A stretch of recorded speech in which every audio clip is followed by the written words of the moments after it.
walking around, exploring. I think I get a lot of that from my dad. He loved to go for a walk. Anytime we're in a new place, he loved to go for a walk. And he'd always bring me, usually a bit early in the morning, and I might be a little cranky, but I would go, and I'd always love it. The amount of things we would see and explore. And while I'm not very religious, a lot of what I am and who I am, I credit to him. And so in a way, he's always with me. You know, he's always a part of me. And I'm very thankful for that. And I'm very thankful to be here and to be able to talk with you fine folk and to be able to explore. Who knows what the next adventure will hold, but I'm so excited. Can't wait. Every day is a new adventure now. Every day is a new adventure now. Hello. Hello. All right, we're gonna figure out what this Marmite stuff is. Retrieve the love sausage. Where's the t-shirt? I don't know, the t-shirt put thing on them, I don't know. Okay, I found the t-shirt. Spreading that well, to be honest. Of course it's not. It's tar. Tar doesn't spread.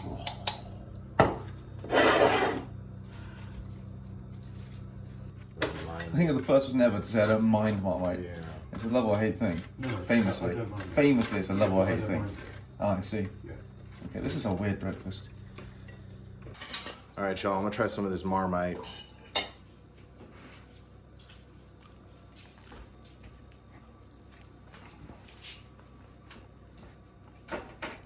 It's yummy, huh? It's very yummy.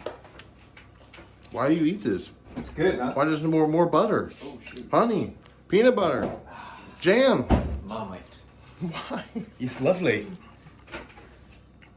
Waste not, want not. Yeah, come on, get it in. You've ordered that, 2 slices of it. You're gonna eat every crumb. Every crumb. I'll stab you with this Marmite knife. Ugh. The Marmite Bandit. I'm the Marmite Bandit. Only the Marmite Bandit. I mean, I can tolerate it, I guess. It's yummy, huh?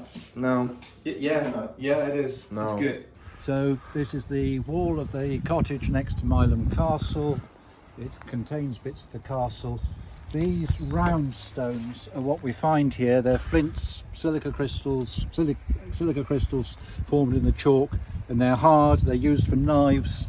They were mined near Thetford at Grimes Graves and exported as far as Switzerland, I would guess 2000 years BC.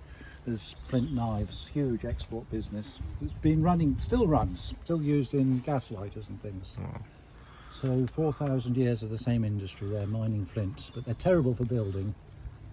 The Romans made bricks, but we forgot how to do it until Elizabethan times, so say 1500 and something. But in this wall, here and here and here, and in that corner, we've got good cut stone, which I think is borrowed from the castle, stolen from the castle.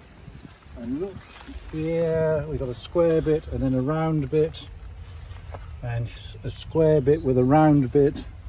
And we need to look at textbook Norman Romanesque architecture, where you'd have an arch with pillars up the side of the doorway and a round top, and the side of the doorway would have extra round pillars put in as sort of as decoration. And I think that's what we've got there. It's fascinating. We're guessing this wall, because of looking at the roof inside, we think it might be about 1620 because of the timber work inside the house.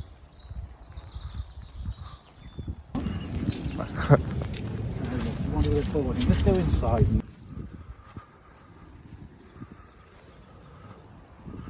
Here we are inside the very outer earthwork of Mileham Castle. It's an 8-acre circle outer ring which we can take round here. There's a patch just here, is a very historical patch. It's the site of the first Squire Battlefield 5 video. Oh, right. So it's the dugout for Battlefield 5, the first Squire Quite video. the historical patch. But otherwise we've got 8 acre within a circular outer earthwork, There's a ditch outside it which I think would have been more of a defensive moat when it was originally dug. It's had nearly 1,000 years of silting up and been trodden in, and we nearly lost a oil delivery lorry in it last winter. So it's gradually going to get less. I wonder, this would be a lovely place for doing a tilting match, wouldn't it? Tilting? Tilting, jousting. Oh, yeah. With lance and Yes. fire along and knock someone else off. Oh, it's Wouldn't beautiful. it make a lovely... This is climbing to the top of a peak.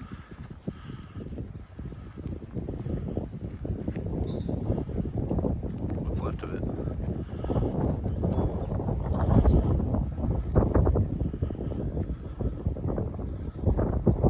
Door monster law, this is the dungeon of perception. Yep. In Milam, it's Milam Castle Keep or Milam Dungeon. And there's rumours of tunnels that go goodness knows where. But I've never dug a tunnel hole more than 2 foot deep that didn't fill up with water. So the medieval people had wonderful submersible pumps. Here, along the edge of the water, we've got hawthorn trees, or may trees if you like. A typical good hedging plant. But they're planted just up from the water. I don't think that's the place to put them for a fortification. I think it's the place to put them for a stock fence.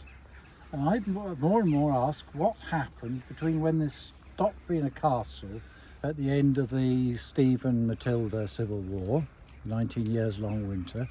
What happened between then and, let's say, the 1780s and 90s, when we started building really good farm buildings and modern brick houses. We have modern houses in 1790? We can, I think, in Norfolk. And on the old maps, this is called the Hall Yards. And I think it would be a really good place to make little sort of bivouacs for cattle and sheep in the winter. You've got water in the moat, you've got drainage down to the moat, you've got dry land on the top because the water can get away. So I think this would be a good place to put up little shacks and bring the cattle in here for the winter. And that would then build up an excess of fertility, which is why we've had an awful job to control the stinging nettles. So I think that these thorn trees are here as fencing when this was a place to keep cattle. It's another of my mad theories. There's no good documentary evidence for it, but I can find lots of botanical evidence as I look around.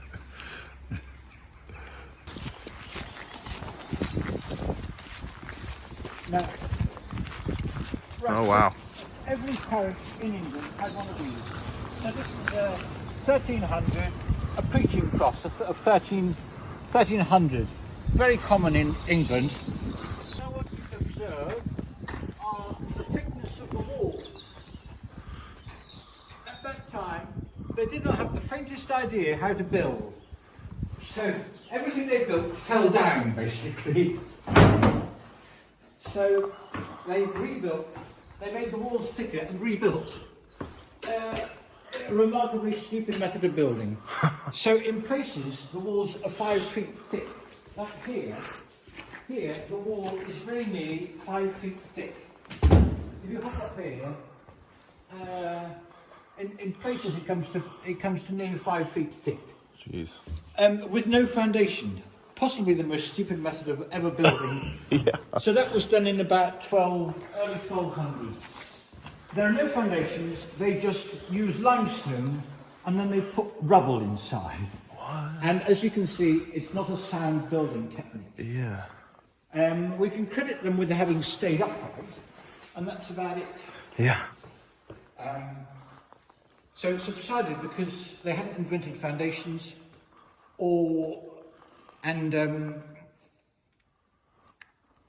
it has survived because of the strength of the line increases with age.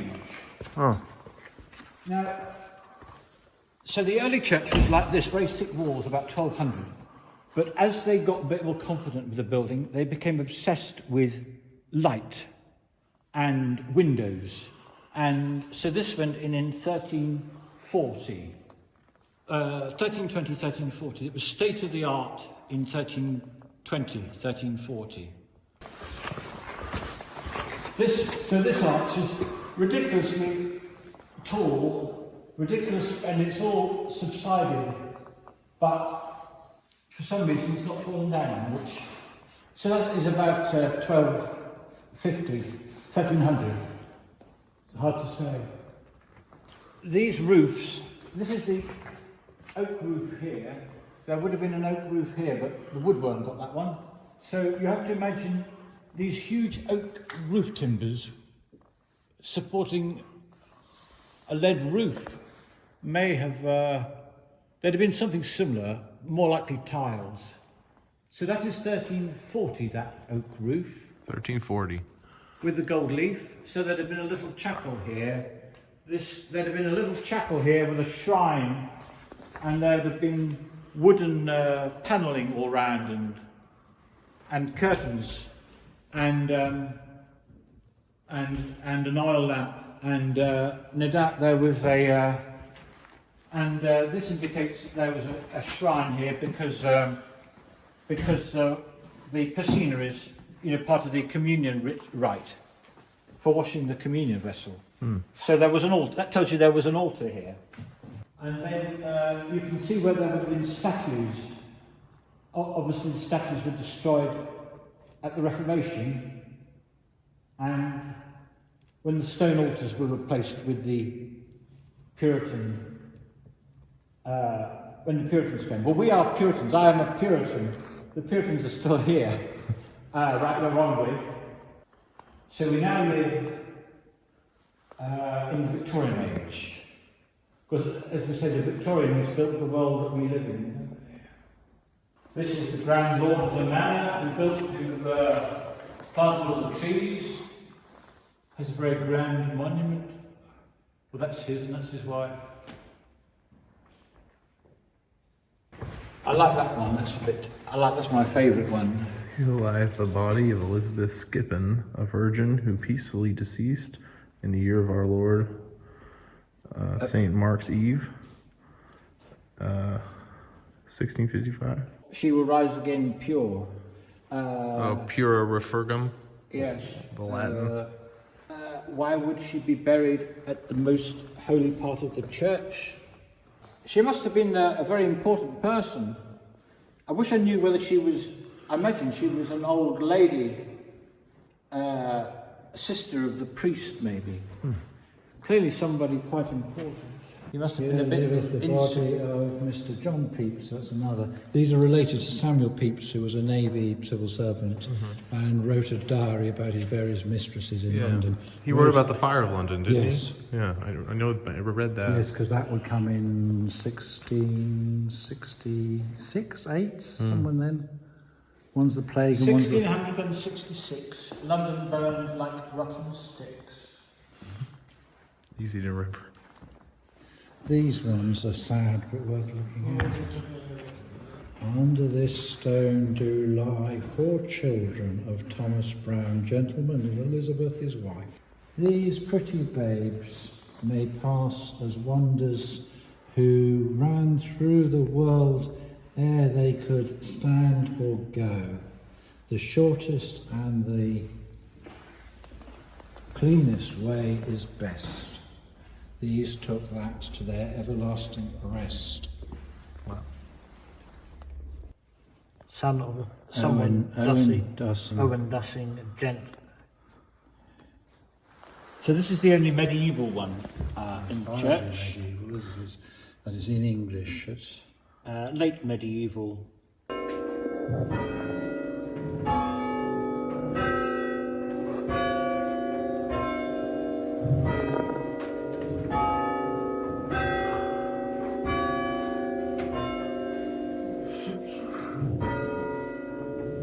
Wow. He was a very rigorous, he had to be anointed by the Pope at St. Peter's in Rome. He went to Rome frequently. Oh, God. Georgia? Why? I don't know yet. What is that? Mine's still loading. Oh, for God's sake. I wanted England. Oh. Oh. Konnichiwa. Oh. Sumimasen. Sumimasen indeed. Oh, yeah. Flatawani. I don't know how to say hello in my language.